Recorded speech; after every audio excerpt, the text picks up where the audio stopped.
Bendito Dios, te agradecemos una vez más por esta nueva oportunidad que nos das de estar en este lugar y ahora queremos meditar en tu palabra. A través de ella queremos ser instruidos, corregidos, dirigidos, exhortados, animados, consolados. Señor, tu palabra tiene recursos para todas nuestras áreas, todas nuestras necesidades, y una vez más te pedimos que tú la utilices para bien de nuestras almas, en el nombre de Jesús. Bien, yo quisiera estar compartiendo en Segunda de Reyes. En el capítulo 12 encontramos la historia de un joven rey llamado Joás. Yo quisiera estar hablando un poquito de este joven rey, que este hombre pues hizo mucho para quitar el pecado de la nación y realizó cosas buenas, pero no las suficientes como la palabra de Dios nos pide. Muchas veces tenemos buenas intenciones y empezamos a hacer cosas, pero no llegamos a hacer todo lo que tendríamos que hacer. Y es ahí donde tú y yo tenemos que considerar y meditar para que podamos hacer todo lo que sea necesario para bien de nuestra vida, para la familia, para la iglesia y para el bienestar de la sociedad en la que vivimos. Así que contra más nos comprometamos, más hagamos hacia las cosas de Dios, mejor para todos. Así que en este joven rey pues vamos a meditar esta tarde. Yo quisiera leer el versículo 1 y 2 que dice: en el 7º año de Jehú comenzó a reinar Joás y reinó 40 años en Jerusalén. El nombre de su madre era Sibia de Berseba. Joás hizo lo recto ante los ojos de Jehová todo el tiempo que lo dirigió el sacerdote Joiada. Dice verso 3 también: con todo, los lugares altos no se quitaron, porque el pueblo aún sacrificaba y quemaba incienso en los lugares altos. Bien, yo no sé si usted conoce la historia de este joven rey, los acontecimientos anteriores, de dónde procede, quién era su familia. Porque muchas veces, hermano, lo que realmente son nuestros antepasados y de dónde proceden, a veces también tiene que ver con lo que después tú y yo vamos a hacer. Sobre todo en las cosas espirituales, como creyentes. Si hemos crecido en una familia consagrada, ¿verdad?, una familia comprometida con Dios, y hemos tenido un buen testimonio, eso nos va a afectar positivamente para que después nosotros también sigamos las mismas pisadas. Si hemos convivido en una familia que no tiene temor de Dios, quizás ni tan siquiera son creyentes, aunque sean religiosos, eso también va a afectar nuestra vida. Pero no tenemos que tomarlo tampoco como algo que siempre es así. A veces vemos en la Escritura que de gente muy mala surgió gente muy buena. Y a veces a la inversa, porque lo vemos en los reyes de Israel. Hubo padres muy malos y después surgieron hijos tremendamente comprometidos con la obra de Dios. En este caso, dice que este joven hizo las cosas bien mientras alguien le ayudó, le guió. Es muy importante, hermano, tener personas a nuestro lado que nos guíen, que nos digan lo que tenemos que hacer. Es bueno, porque muchas veces nos preguntamos, ¿lo que estoy haciendo es correcto o incorrecto? ¿Esto agrada a Dios o no le agrada? ¿Verdad? Así que si hay alguien que nos ayuda, pues mejor. Bien, el error que este joven ya acarrea fue la decisión que tomó un antepasado de él, Josafat. No sé si usted ha leído la historia de Josafat. Fue un buen rey, Josafat.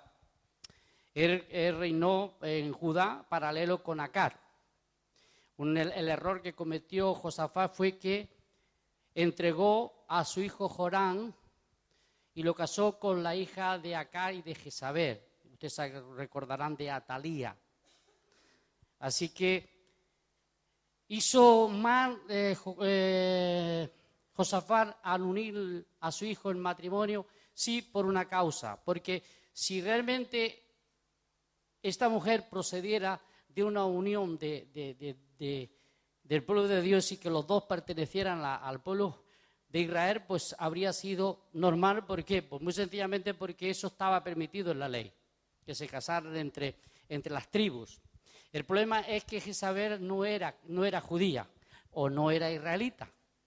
Ella procedía de un pueblo que no pertenecía al pueblo de Dios, ni tan siquiera tenía ningún tipo de relación de los antepasados. Así que acá se casó con una mujer que no pertenecía al pueblo de Dios. Y de ahí procede Atalía. Atalía es una de las mujeres más malas que se encuentra en la Escritura. Si hay gente mala, una de ellas es Atalía. Atalía llegó a ser aún peor que Jezabel, su madre. Si su madre fue mala, Atalía la superó en maldad. Y este joven rey procedía de esta mujer, de Atalía. Era nieto de Atalía. Así que digo que fue más mala porque Jezabel, usted sabe que se dedicó, aparte de introducir, cosa que hizo también Atalía, a introducir en Israel a Baal y construirle un templo, que más tarde hizo también su hija en Judá. Lo que hizo más es que, o peor que ella, es que mientras Jezabel mandó matar a los profetas de Jehová, Atalía quiso exterminar a su propia familia.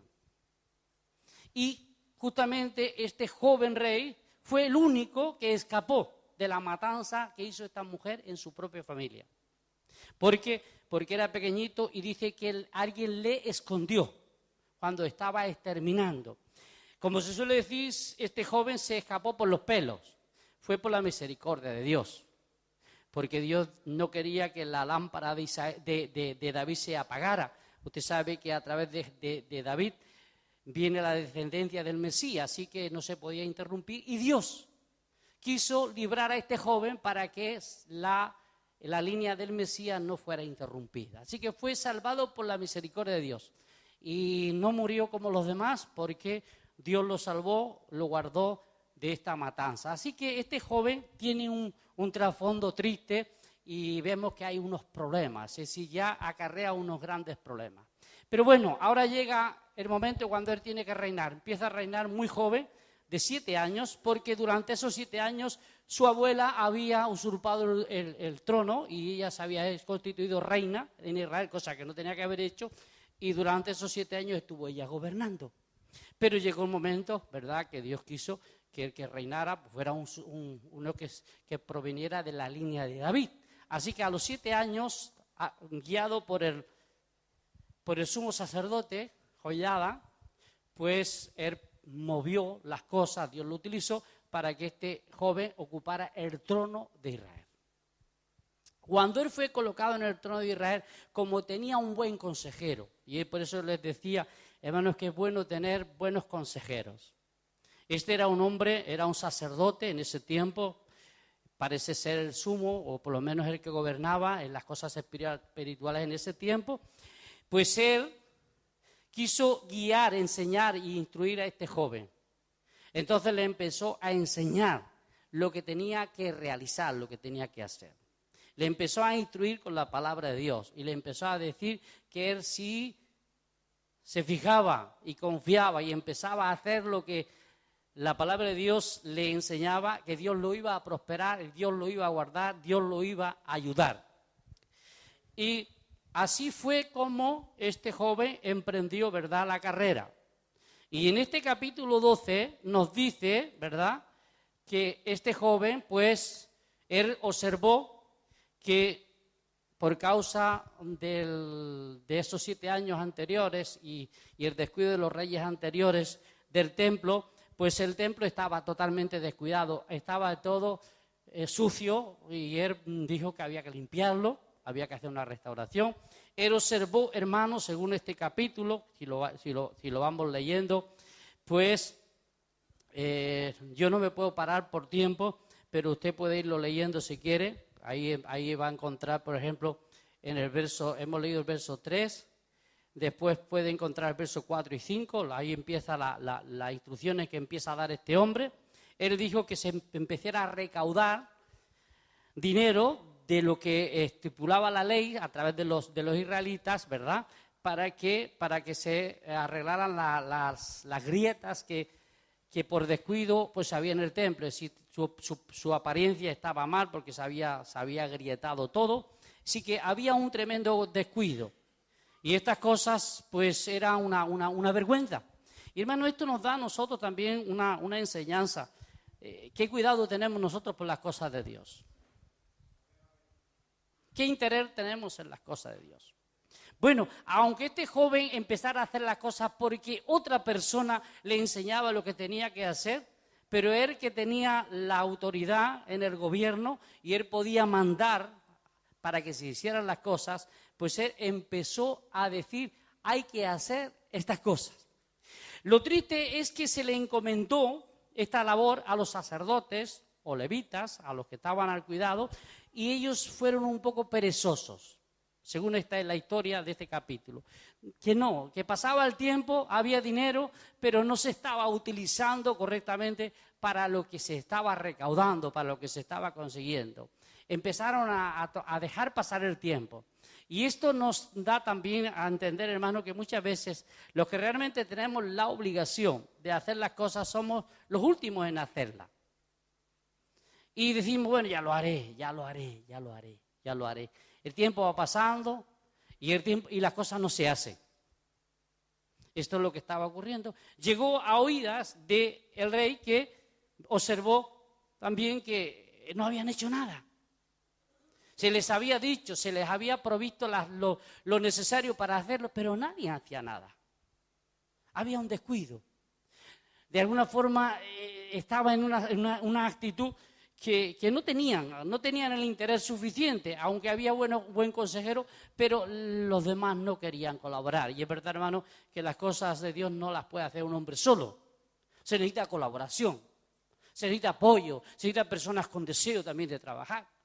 Y aunque este hombre, el sumo sacerdote, pues él tenía un buen interés y deseaba también que hubiera una reforma, que hubiera un cambio espiritual en la nación, pero faltaba mano de obra, hermano. Muchas veces las cosas no van adelante por falta de mano de obra. Al observar esto, entonces el rey dijo, mira, le vamos a entregar esta labor a personas que no son los sacerdotes. Se la vamos a dar a personas seculares, a personas que no tienen que ver nada con el templo. Y es interesante, hermano, que dice esta historia. Dice aquí que estas personas eran fieles y empezaron a hacer las cosas. ¿Y qué podemos sacar, hermano, de esta historia?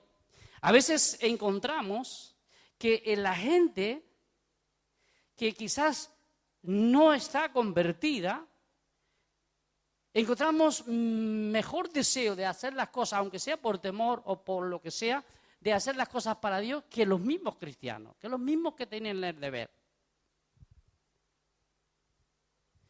Estas personas que no tenían nada que ver con el templo, cuando les entregaron el dinero, ellos fueron y cogieron personas para que trabajaran y eran fieles en pagarle el trabajo, los jornales, para que la labor se hiciera. Y dice que la obra se llevó a cabo, pero se llevó a través de personas seculares, personas que no tenían que ver con la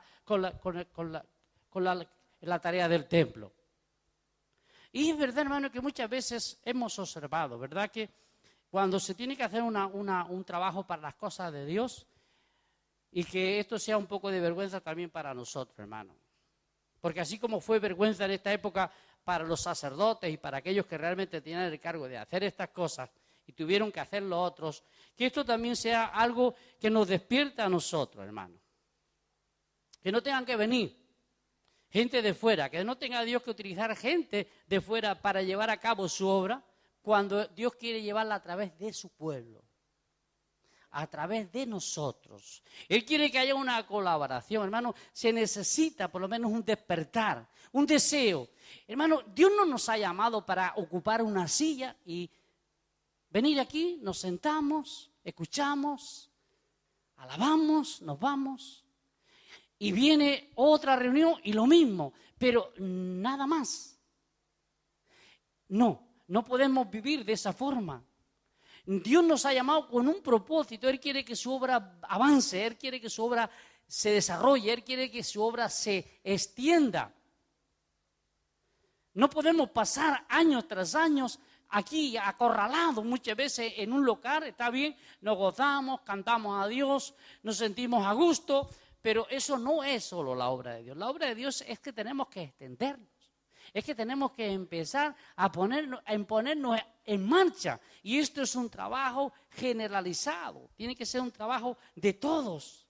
Hermano, cuando nosotros vamos a leer el verso 4 y 5, que dice aquí, dice de esta manera: Juan dijo a los sacerdotes: todo el dinero consagrado que se acostumbra traer a la casa de Jehová, el dinero del rescate, bueno, dice aquí todo lo estipulado por la ley, que lo reciban los sacerdotes cada uno de manos de los familiares, y con él reparen el portillo del templo donde quiera que haya grietas. Así, esta fue la orden. Había que ponerse en marcha, hermanos. Había que empezar a trabajar. Y es verdad que se necesitan recursos para hacer cosas. Pero fíjese que los recursos, ¿de dónde provenían, hermano? Provenían del pueblo de Dios. El pueblo de Dios era el que aportaba los recursos. Claro, era porque la ley lo establecía. La ley decía, el rescate del primogénito, el rescate había que pagar, estaba estipulado que se pagara una cantidad de dinero. Por las cosechas había que pagar otra cantidad de dinero o de producto de la tierra. Es decir, había una obligación. La ley obligaba. Y el que no lo hacía estaba desobedeciendo la ley de Dios. Hoy en día es verdad, hermano, que estamos en el tiempo de la gracia. Y yo no voy a imponer normas en ningún momento de obligar a nadie. O hay iglesias que están obligando a dar los diezmos, a dar unas cantidades elevadas y constantemente están hablando de dinero. Y a veces eso puede ser un escándalo también, porque a veces se está abusando en ese aspecto. Pero otra cosa, hermano, es que tenemos que darnos cuenta que somos responsables. Y que muchas veces creemos que porque estamos en el tiempo de la gracia ya no tenemos que hacer nada. Y siempre pensamos, ya lo hará otro. ¿Cómo que ya lo hará otro? Lo tengo que hacer yo. Si cada uno decide la parte que le corresponde, decir, yo tengo que hacer cosas. Yo tengo que aportar para la obra de Dios. Yo tengo que poner mis manos si hace falta para cualquier cosa que se tenga que hacer en la obra de Dios. Es decir, necesita un despertar, se necesita el ver que tenemos que hacer algo para Dios. Y que no podemos cruzarnos de brazos, que no podemos quedarnos así de cualquier manera. Yo quisiera darles algunas cosas, cosas que he apuntado aquí sobre lo que debemos de hacer o no debemos de hacer. Por ejemplo, hermanos, cuando nosotros nos encontramos en un aspecto sin salida, ¿qué tenemos que hacer? ¿Qué es lo que tenemos que preguntarnos? ¿La Biblia prohíbe expresamente esta acción? Por ejemplo, aquí dice que este joven rey prohibió ciertas cosas y trajo una reforma, empezó a hacer cosas buenas. Pero dice que una de las cosas que no prohibió era seguir sacrificando en los lugares altos. El sacrificio en los lugares altos estaba prohibido por la ley. Solamente se podía sacrificar en aquellos lugares que los sacerdotes, por mandato divino, establecía que se podía hacer en ese lugar. Normalmente el pueblo de Judá tenía que hacer los sacrificios en el templo, porque ahí lo tenía, en el templo. Pero ellos establecieron otros lugares. Entonces, cuando nosotros vemos en las Escrituras que la palabra de Dios nos dice esto no se debe de hacer, entonces lo que tenemos que hacer es no hacer aquello que la palabra de Dios dice que no tenemos que hacer. Muchas personas dicen, ¿y qué es lo que tengo que hacer? Usted tiene que hacer lo que la palabra de Dios manda. Nosotros tenemos que hacer lo que la palabra de Dios manda. Y no debemos de hacer lo que la palabra de Dios no nos permite. Ese era uno de los pecados que permitía Israel y también permitió Judá. Otra de las cosas que tenemos que preguntarnos, ¿esta acción que yo estoy haciendo ¿Me acerca para amar a Dios o me aleja de amar a Dios? ¿Esto que estoy haciendo me acerca para adorar más a Dios o servir más a Dios o me aleja? Son preguntas muy sencillas que tú y yo podemos hacernos si queremos conocer lo que a Dios le agrada. Cuando nosotros, hermanos, estamos haciendo algo que está apagando nuestra vida espiritual, que nos está separando de las cosas de Dios, entonces no hace falta que nadie nos enseñe. Sabemos que eso perjudica a nuestra alma. Eso perjudica nuestra vida. Si solamente cada uno de nosotros tenemos que preguntarnos, ¿lo que hago me acerca a Dios o me aleja de Dios? Entonces no haría falta que yo le enseñara. Si usted mismo se pregunta, se hace estas preguntas, ¿esto realmente que yo hago me lo aprueba la palabra de Dios o no me la aprueba? Usted conoce, usted tiene la Biblia, usted sabe lo que es la palabra de Dios. Entonces, no hace falta, es muy sencillo conocer la voluntad de Dios. ¿Esto que yo estoy haciendo me libera o me esclaviza? Es fácil. ¿Me trae libertad espiritual o me trae esclavitud espiritual? Todo aquello, hermano, que nos esclaviza está en contra de la palabra de Dios. Porque dice la palabra que la verdad nos hace libres. La verdad no esclaviza a nadie. Lo que nos esclaviza es la mentira, es la desobediencia, es el pecado. Por tanto, cuando nosotros observamos estos pasajes, ¿qué es lo que dijo este rey al pueblo que hiciera? Cosas que beneficiaban a la casa del Señor, cosas que beneficiaban al pueblo de Dios. Que el pueblo tuviera interés en el templo. Porque el templo era el lugar que Dios había escogido donde Él se manifestaría para bendecir al pueblo. Pero si el templo está abandonado, está arruinado, ¿está Dios contento o no está? Usted mismo. Imagínese que usted entrega unos bienes a alguien y usted se va de viaje a su país, a un lugar. Y usted se lo deja a alguien y cuando vuelve se encuentra que está todo descuidado, le han roto las puertas de la casa, le han destrozado todo. ¿Usted qué va a estar, contento o descontento? ¿Qué va a hacer? ¿Le va a permitir que esa persona siga en su casa destrozándosela? ¿O usted va a decir, no puede usted estar más aquí porque usted me destrozó mi casa, me la abandonó? Hermano, así es Dios también. Las cosas de Dios no pueden estar abandonadas. Las cosas de Dios tienen que estar cuidadas. Si nosotros exigimos y vemos que nuestros bienes no deben ser perjudicados, entonces, ¿por qué no tenemos más interés en las cosas de Dios? Si a nosotros nos ofende el mal que hacen otros hacia nosotros, ¿por qué no nos damos cuenta que el mal que nosotros provocamos hacia Dios también le ofende a Él?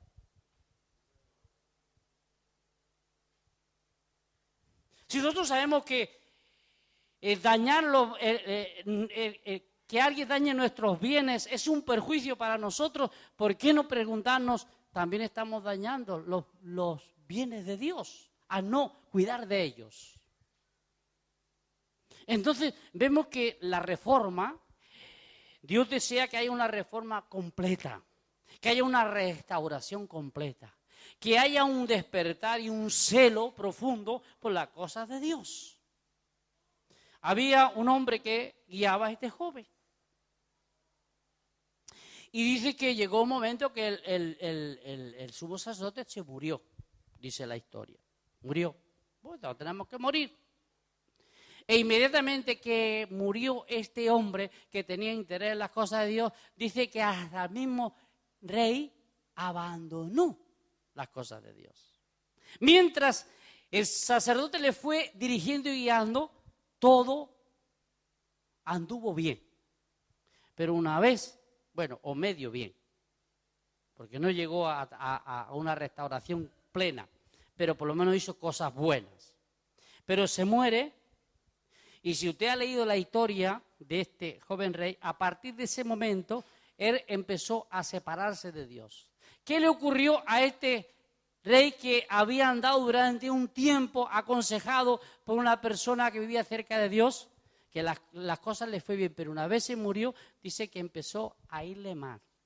Si usted ha leído la historia, ¿sabe cómo acabó este rey? Él murió joven. ¿Por qué murió joven? Dice que lo mataron el propio pueblo. Lo mataron. Al final de este capítulo, hermano, dice que le mataron. ¿Por qué le mataron? Porque él abandonó a Dios, porque él descuidó las cosas de Dios. ¿Saben lo que llegó a hacer este joven rey una vez murió el sacerdote? El sacerdote tenía un hijo que se llamaba Zacarías. Eso lo tiene usted que leer en paralelo, está en Crónicas, en el libro de Segunda, creo que en Segunda de Crónicas, ahí le explica mejor la historia. Dice que Zacarías, que era un profeta de Dios, vino y le profetizó a este rey y también al pueblo que habían hecho mal con apartarse de Dios. Como este joven rey había sido seducido por el pueblo para que abandonara las cosas de Dios, pues él les hizo caso. Y cuando Zacarías vino a anunciarles de parte de Dios que lo que estaban haciendo les traería problemas, ¿saben lo que hizo? Lo que hicieron con este profeta de Dios. Lo mataron. El padre de este profeta libró en el templo a este rey. ¿Y sabes cómo le pagó? Matando a su hijo. Fíjese, hermano, cuando nos descuidamos de las cosas de Dios hasta donde podemos llegar. Es triste la historia. Pero dice que no tuvo en cuenta el bien que le había hecho su padre, el padre de Zacarías, que él le había ayudado y lo había guardado en el templo. Hasta los 7 años lo protegió de Atalía para que no lo descubriera y lo matara. Porque si Atalía lo hubiera descubierto, lo habría matado como reina que era, como gobernante que era. Pero lo tuvo escondido hasta que Dios le reveló que era el tiempo para que reinara sobre Israel. Pero cuando se apartó de Dios, hermano, se despertó esa maldad. Hermano, cuando nosotros nos alejamos de Dios, se despierta un gusanillo en nosotros que nos crea nuevamente odio, celos, envidia, contiendas y nos trae grandes problemas. Lo único que mantiene ese problema que es la naturaleza caída que todavía nos acompaña hasta el día de la muerte, solamente la mantiene la gracia de Dios, hermanos. El vivir cerca de Dios. Cuando nosotros abandonamos la relación con Dios, corremos el riesgo de que se despierte ese mal que hay dentro de nosotros. Porque hay un mal dentro de los hombres. Aunque seamos cristianos, hermano, aunque hayamos nacido de nuevo, en el fondo usted sabe que hay un mal, que si Dios no lo controla, nos controla a nosotros. Muchas veces pensamos, mire, como ya soy cristiano y ya no soy malo. No, ya no existe el mal, es mentira, hermano, el mal está ahí. Solamente cuando mantenemos una verdadera relación con Dios, ¿verdad que cuando nosotros empezamos a decaer, todos hemos experimentado, hermano, no nos engañemos, todos hemos experimentado ese gusanillo, ese problema? Que cuando empezamos a descuidar las cosas espirituales ya se empieza a despertar esos sentimientos a veces malignos que están ahí, que Santiago le llama las concupiscencias o hay unas cosas, dice cada uno ha traído su propia concupiscencia. Es algo que está ahí dentro del alma de los seres humanos. Y cuando nos empezamos a descuidar en las cosas de Dios y nos empezamos a relajar y ya perdemos ese celo, sabe que inmediatamente se empieza a despertar. Y ya nos hacen algo y ya verás cuando te pille. No me la hagas porque te la tendré guardada. ¿Por qué? Porque hay un retroceso y esto se despierta a nosotros, que hay un retroceso espiritual. Y eso le pasó a este hombre. Mientras él fue guiado y orientado hacia Dios, él se mantuvo con un deseo de servir a Dios, de cuidar las cosas de Dios. Cuando alguien dejó de ayudarle, se despertó su naturaleza, la herencia que heredaba. Él procedía de una mujer muy mala. Él traía unos germes malignos de esa antepasada suya. Entonces vemos, hermanos, que mientras estemos a esta edad de la vida, lo que nos mantiene por encima de todos esos problemas es una relación con Dios. Es vivir cerca de Dios. Porque cuando descuidamos la vida espiritual, de inmediato se van a despertar esos problemas que tenemos. Y van a surgir. Va a surgir el odio. Y vamos a ser cristianos, claro que sí, pero surgen. Se va a despertar en nosotros algo que pensábamos que ya no existía, pero está ahí. De tal forma, hermano, que a veces hasta hermanos se pelean, se maltratan, hasta se venden, yo que sé, hacen barbaridades. A veces uno escucha de cristianos y uno dice, qué vergüenza que entre cristianos pasen estas cosas. Surgen ahí los problemas. No es que esa persona dejó de ser cristiana. Es que descuidó la relación con Dios y al descuidar la relación con Dios se despierta la maldad que hay dentro de nosotros.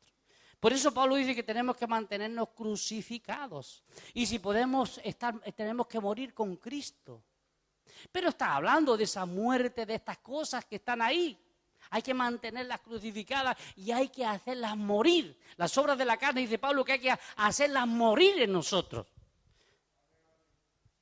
Y para eso, hermano, solamente es cuando se tiene una relación. Fíjese, hermano, un hombre que empezó a hacer cosas buenas para Dios, para ir concluyendo, al final acaba matando al hijo de aquellos que le habían cuidado a él de pequeñito. No se acordó de lo bien que le habían hecho. Lo mandó matar. Pero bueno, el que mal hace, mal acaba, hermanos. Porque él también murió igualmente. Pasaron el tiempo, mira, vinieron los asirios, invadieron a Judá. Empezó a haber una ruina nacional. Como la maldad les había cogido a todo el pueblo, pues de su propia familia, de sus propios parientes, de su propio pueblo se levantaron los que lo asesinaron, lo mataron, hermano. Ahora, hermano, no es porque este hombre se apartara de Dios que Dios mandó a matarlo, sino que cuando nosotros nos descuidamos y la maldad empieza a entrar, es que nos matamos entre nosotros. Muchas veces pedimos, mira, como me descuidé y esto, ya Dios me está castigando. Hermano, Dios no está esperando que tú hagas algo para castigarte. No te engañes. Es nuestra propia maldad que nos castiga. Es nuestro propio descuido que nos trae las consecuencias. Dios nos ama, hermano. Dios desea lo mejor para nosotros. Muchas veces buscamos la culpabilidad en Dios. Decimos, mira, como ya no vivo como antes, ya me está Dios castigando. No piense usted así de Dios.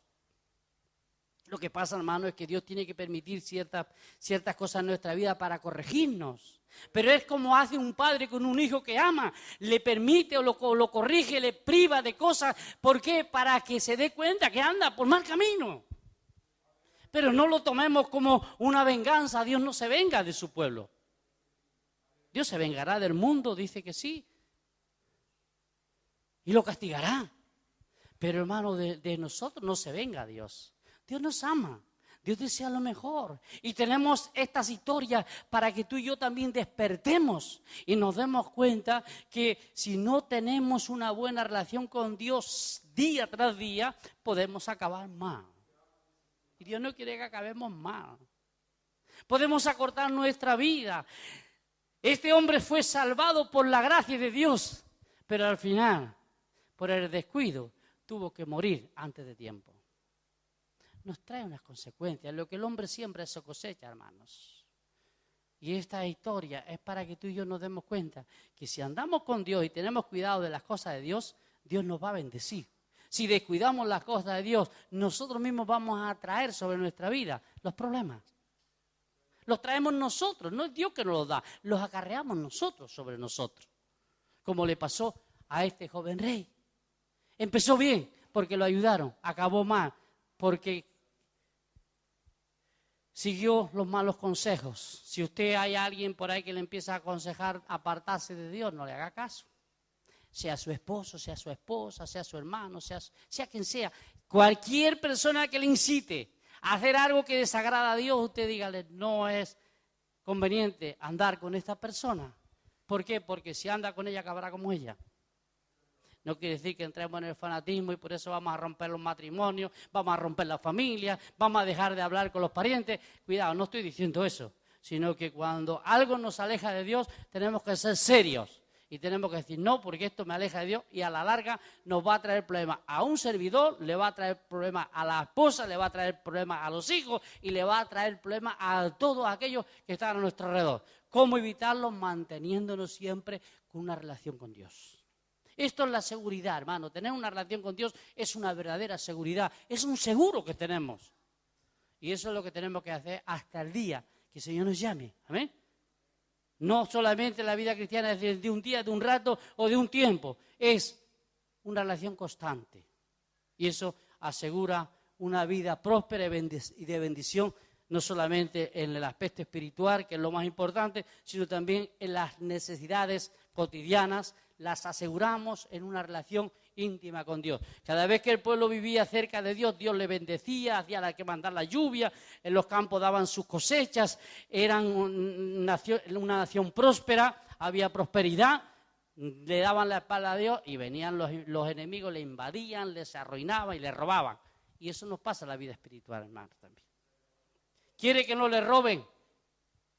Mantengamos una buena relación con Dios y así la aseguramos. Vamos a orar. Padre, te damos gloria y alabanza. Te pedimos una vez más que no nos ocurra el mismo caso de este joven rey, sino que sepamos mantener una verdadera relación contigo día a día, Señor. Guárdanos, que ábrenos pasos y caminos para trabajar y para seguir avanzando. Que no nos durmamos ni tampoco, Señor, nos volvamos de espaldas a ti, sino que sigamos mirándote cada día, dándote gracias y pidiéndotelo en el nombre de Jesús. Amén.